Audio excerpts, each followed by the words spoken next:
Hi, it's Dwyer. GamblersAdvisory.com, dwyervip.com. Remember, the opinion you should follow should be your own. Just consider this video to be a second opinion from a complete stranger online. This video, more than most, might be controversial to some because it's going against public opinion in a lot of areas, right?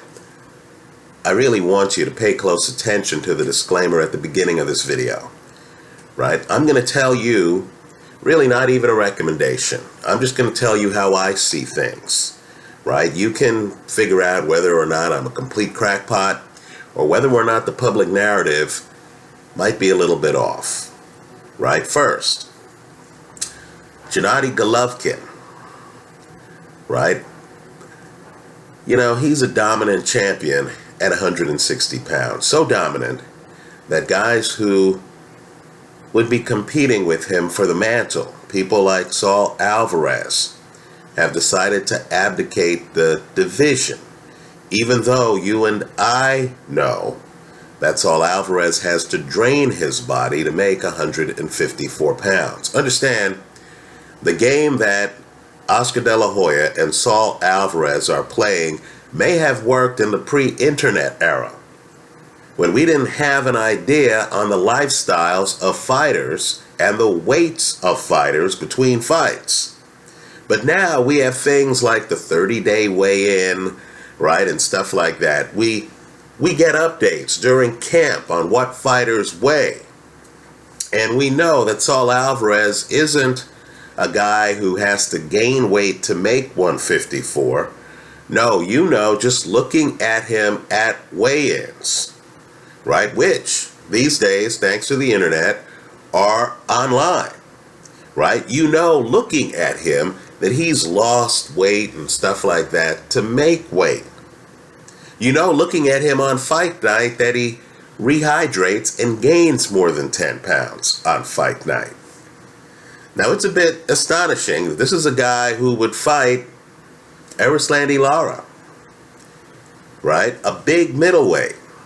And now try to tell us that he doesn't belong at the division, right?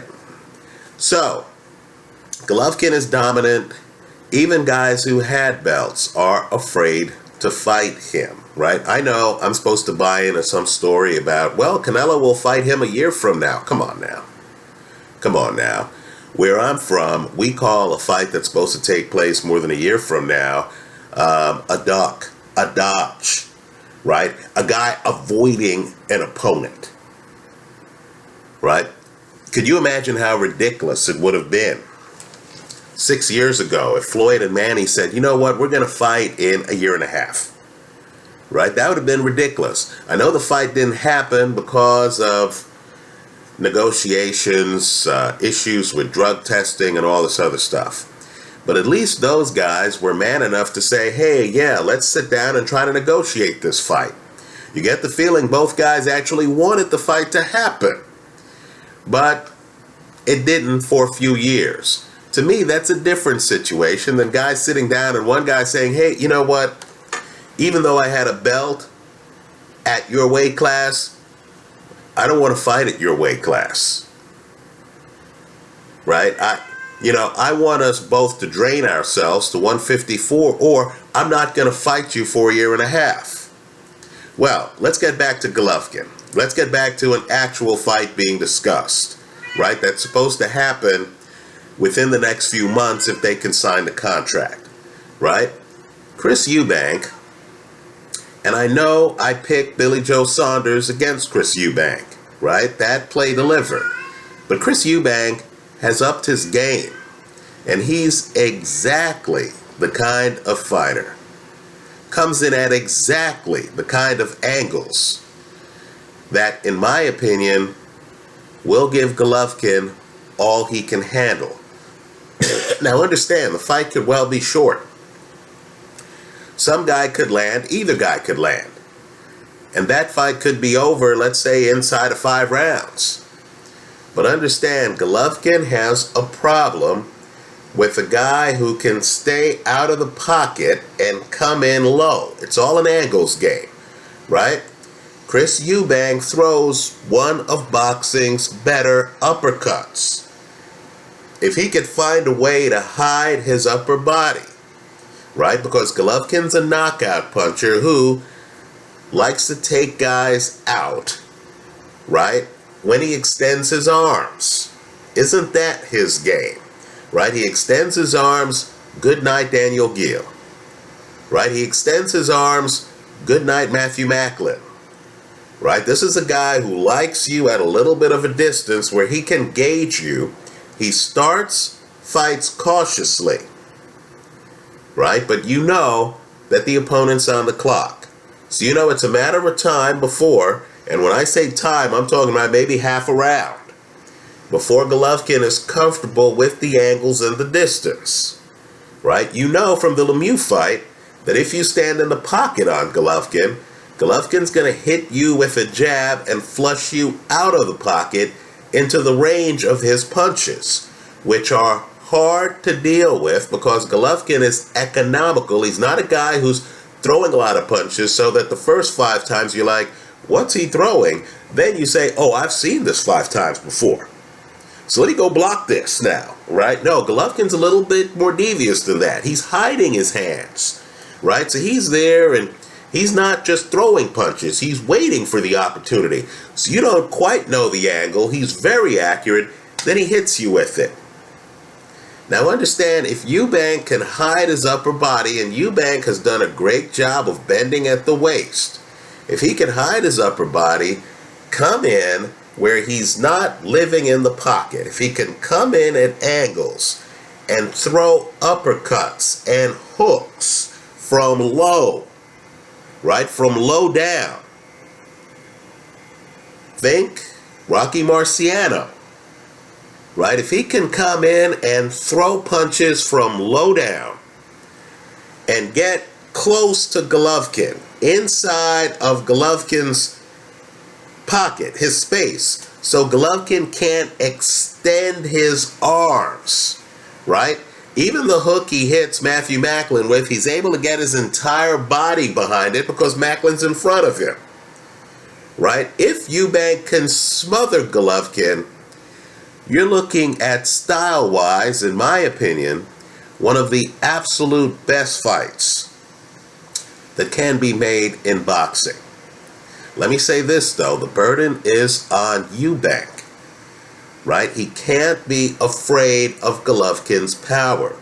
He has to have the cojones to literally decide that he's going to get close to Golovkin and he's going to trade with him, right? We know human emotions. A lot of young guys are ready to take on the king until, of course, they're there in the castle and the king is right in front of him, in front of a crowd of 16 to 20,000 people, right? So it'll be up to Eubank to make it happen. If he's timid, if he takes a step back, if he ends up in Golovkin's wheelhouse, he's going to be another victim. I hope that fight gets made. I think Eubank's going to be an undervalued underdog, right? That's a fight that's going to have provocative odds. Let's just say it's hard to bet against Golovkin ever. But this is one of those rare fights where style-wise his opponent would have a chance. Let's talk about the heavyweight division, right? And by the way, I know that's not what you're hearing. I know Tom, Dick, and Harry, who are professional fighters, are coming out and saying, oh, Eubank would be killed, right? Oh, the first time Golovkin touches Eubank, Eubank would be on the canvas. Understand, Eubank has shown an ability to take a punch. I hope people recognize, too, that Billy Joe Saunders, who I picked over people like Andy Lee, right? Billy Joe Saunders is better than advertised. The styles didn't match with Saunders, because Saunders is a master of leaning back from the pocket, right? So Eubank is coming in low, and Saunders is forcing him to box, right? I don't believe that's Golovkin's game, right? You can judge the statements I've made here however you like. Let's talk about the heavyweight division, Now, one of the biggest moments in the heavyweight division is taking place outside of the ring. And it's huge, right? First, let me say this. You have big-time unbeaten fighters, right? 2 of them have belts. Well, hell, 3 of them have belts, right? The best of the bunch is fighting in what I'm going to call the real heavyweight championship match. Tyson Fury, unbeaten, taking on Vladimir Klitschko. Why do I call that the real heavyweight title match? It's because if Vladimir Klitschko, the opponent against Tyson Fury, right, the guy who, according to rumors, has broken up with baby mama Hayden Panettiere. I don't know if that's true or not. Let's just say there are photos of her not wearing an engagement ring, right? The guy who ruled the roost for several years and is now a bit older. That Vladimir Klitschko, in my opinion, if he wanted to take the easy road, or at least an easier road to the heavyweight title, I think he could fight and beat Anthony Joshua.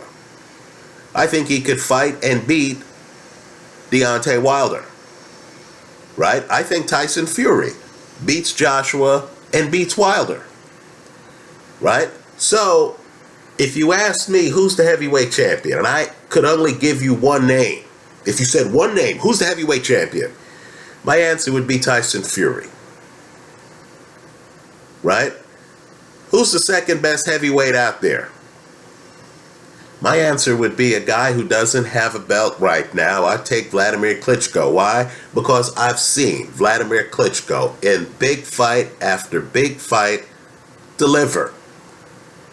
Right? I know I've criticized Klitschko here online. I picked Tyson Fury the first time they fought. But Vladimir Klitschko to me is more complete and more experienced than Anthony Joshua and then Deontay Wilder. Now, the big moment outside the ring involves another guy who I personally, and I'm just talking about how I play it, I know what I'm going to say is controversial, who I'd personally take over Anthony Joshua and Deontay Wilder. Why don't we throw in another unbeaten in the mix? Joseph Parker, who is the mandatory for Anthony Joshua, right, who's also unbeaten. Now, I know Povetkin, and people need to look this up, Povetkin had a share of the heavyweight title for a while, right? I know Povetkin's in hot water because of a failed drug test for meldonium. Now, I don't know what the full story is here. He admits to taking meldonium last year. I can just tell you that I personally believe, and I have to pick my words carefully, why it's a recorded video, it's going to go online. I don't want someone coming up with the bright idea of suing me for defamation, right? So I'm just going to talk about belief, not fact. I believe a lot of guys are juicing. I believe there are a lot of drugs like meldonium out there that trainers know about, that some athletes know about, that somehow the drug testers don't know about, right? This is the same drug, by the way, that tripped up Maria Sharapova, right? You're hearing now about the Russian team having a hard time with testing authorities with regard to the Rio Olympics, right? People need to understand that certain drugs are popular in certain areas. Right? There's certain communities that spring up. You remember Balco? I'm here in the Bay Area. You remember Balco? You remember the San Francisco Giants making, I believe it was the 2003 World Series or something like that? And then we come to find out that different guys who were having career years seemed to know who Victor Conti was and seemed to have some affiliation with Balco. That's the way it works. Right? Some lab pops up someplace. There's some supply. People quietly end up going that direction and stuff like that. Well, I'm just here to tell you there's something called micro-dosing, right? It's where the athlete knows the drug's banned. Right now, I don't know if this happened with regard to Alexander Povetkin. I'm not making any allegation concerning a particular athlete. But you and I know that there are athletes who are trying to beat the system, that these drug tests have thresholds, that you have to have the drug in your body past a threshold to fail the test. Now, Victor Conte has talked online here repeatedly, on Twitter especially, about microdosing, where the athlete has a trainer that says, hey man, we'll hook you up.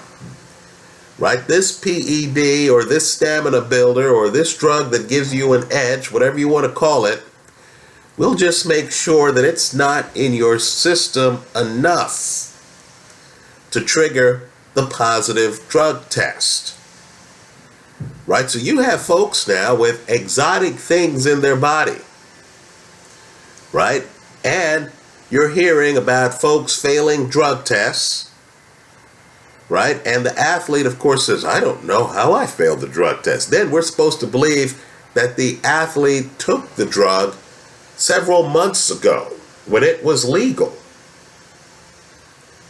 Right? And that the athlete's metabolism, which should be faster than the layman's metabolism. Right? This professional athlete who's burning a lot of calories, who's in the gym working out, who's sweating, who's sparring, right? Who's running, who's doing road work.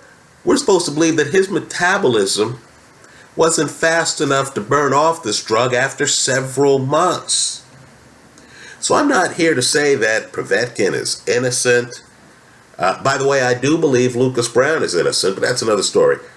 I'm not here to say whether Povetkin's innocent or whether Povetkin is guilty. Right? I'm not here to say that.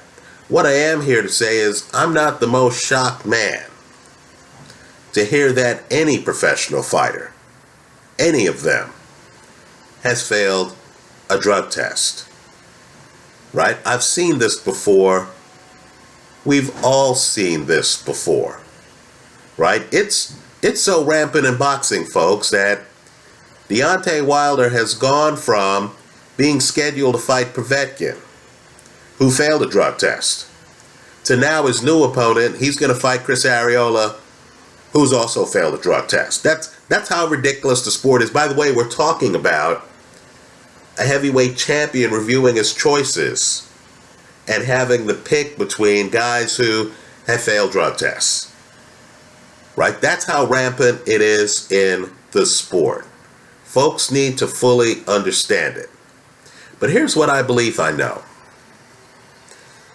I take Povetkin over Anthony Joshua. Folks, Povetkin moves too well. Aren't you a little suspicious? Don't you feel there's a reason why the Joshua people are talking about having him fight Bermane Stiverne, who can't move? After having him fight Dominique Breazeale, who can't move? After having him fight Charles Martin, who can't move? Isn't Joshua at the stage of his career where he's just getting his confidence? We know he can beat a guy who's a potted plant, right? We know that. So the people around him are cashing in by having him fight guys who are potted plants, right? Guys who don't move that well, right? I think they know a guy who can actually move, stay out of the pocket, hover, bend at the waist, throw combinations, have you pay when you try to track him down, when you try to stop his movement. A guy like Alexander Povetkin, I think the Joshua people know, this dude's too difficult. Let's talk about Wilder. Wilder was prepared to fight him. I personally believe that was a suicide run by Wilder. Right? You know, Wilder was going to go to Russia, and then he was going to come back without his belt. But Wilder was prepared to fight him. But understand, Wilder had to fight him because he was his mandatory. This wasn't a voluntary match where Wilder said, hey, I want to take on the toughest styles for my style. No, this was The boxing people coming in, his sanctioning body, saying, hey, Deontay, you're wearing our belt. You're going to have to follow our rules. And our rules require that you fight the mandatory contender. That's why he was going to fight Povetkin. Now, I want people to understand that unbeaten fighters, especially unbeaten champions, have options nobody else has. Right? An unbeaten fighter has plausible deniability. They can abdicate their title. Right? They can fight other guys. Case in point, let's say that Wilder, after he was able to avoid fighting Povetkin because Povetkin failed a drug test. Let's be clear here, right? Wilder didn't duck him. This isn't a duck. This is a failed drug test, right? So after Wilder got his keep the belt, you don't have to deal with Povetkin, at least not for now, opportunity. Understand that Wilder and Joshua, if Joshua felt, you know what, I'm looking at these Joseph Parker films. Joseph Parker's his mandatory. And if Joshua said, I don't want to deal with this Joseph Parker guy. He's on his back foot at times against Carlos Takam. Right? He might be a more fluid athlete than I am. Lord knows the guy hits hard. Right? Joshua could have abdicated his title. Keep in mind, he's an unbeaten champion. And could have said, you know what? I'm going to fight Deontay Wilder. Why? Because the winner of that fight would have Wilder's title. Right? He would be able to dodge Parker while staying in the title mix, while fighting for a title. By the way, Wilder, to his credit, called for that fight. Let's give Wilder credit. He was willing to fight Povetkin. He said, hey, Joshua, let's fight right now. Joshua, of course, decided, hey, I'm too tired. Right? I'm going to take time off. This is while his people were talking to Permain Stavern, a guy who Wilder already beat. Right? My point to you is simply this. If Povetkin prevails outside of the ring in these, sanctioning body meetings, tell us about why you failed the drug test and all this other stuff. If he prevails, and if he is reinstalled as the mandatory contender for Deontay Wilder, I'm expecting some champions to abdicate their thrones. Wilder could easily decide, you know what? I think I can beat Joshua. Right? Wilder must think that because he called out Joshua. Wilder could easily decide, you know what? I'm not going to fight Povetkin because Povetkin would be the most difficult opponent that Joshua Wilder or Joseph Parker has faced. Keep in mind, Carlos Takam, who Parker faced, right, lost to Alexander Povetkin. Right? And of course, that was during a time where Povetkin admits he was taking meldonium. Right? And so understand, Povetkin is haunting the heavyweight division right now. Of all the fighters out there who I feel would give Tyson Fury the toughest fight, right? I would say he would get the toughest fight, and I expect him to beat Vladimir Klitschko in the rematch. Right? I think he gets the toughest fight from Alexander Povetkin. Because Povetkin provides a movement, right? And a two-handed attack. And a suddenness that the other guys in the division don't provide. Right? Put another way, if Povetkin was at 147, he'd be Sean Porter. Right? The other guys are too flat-footed. They're too predictable. Just like Porter figured out how to avoid being hugged to death after the Kell Brook fight. Povetkin, I'm sure, has figured out how to avoid being hugged to death after his Vladimir Klitschko fight. Right? Moving targets are harder to hit than stationary targets. Right? We, the public, right now, are watching guys against Arthur Spielka. Right? Eric Molina. Right? I mean, you know, Charles Martin. If Alexander Povetkin prevails outside the ring and becomes the mandatory, I'll be surprised. I'll be surprised if these other champions don't find a way to fight for titles that don't involve him. Right? In boxing, you have guys, Marvin Hagler was this way for years, who are openly avoided. Right?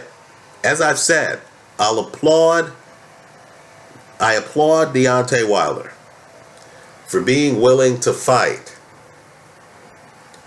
Alexander Povetkin. Now he has the public relations opportunity to say, look, they're allowing this guy to be a mandatory contender after he failed a drug test. I don't feel it's right. I'm going to give up the title. How long do you think it would be before an unbeaten former champion who gave up his title based on principle would get a shot at the belt? Right? All he'd have to do is show up for one of these other title fights, and the press would descend on him. Right? The press would ask him, hey, what are your future plans? Whoever is fighting that night. It could be Tyson Fury. It could be Vladimir Klitschko if he wins the rematch. Right? It could be Joshua. It could be Joseph Parker if he beats Joshua, if that fight happens. Right? Whoever's in the ring, you can imagine, would understand that Deontay Wilder poses the biggest challenge. Right? So, keep a close eye on the Povetkin situation, because quite frankly, in my opinion, Povetkin beats everyone in the heavyweight division other than Fury and Klitschko. Right? If Povetkin loses, if the sanctioning body says you're not the mandatory contender, none of these young guys are going to give him a shot at the title, because they wouldn't have to. Right? If he becomes the number one contender, expect guys to find a way out. Right? Because the guy is just more skilled than people like Bermane Stiverne. Anyway, that's how I see it. Let me hear from you. I understand my views don't line up with the boxing public. Right? Just looking at odds on fights, I'm seeing huge odds on fights involving these young, untested lions. Right? And I call them untested, and two of the guys have belts. Right? You know, that's the way it is. In my opinion, gamblers need to go against the grain.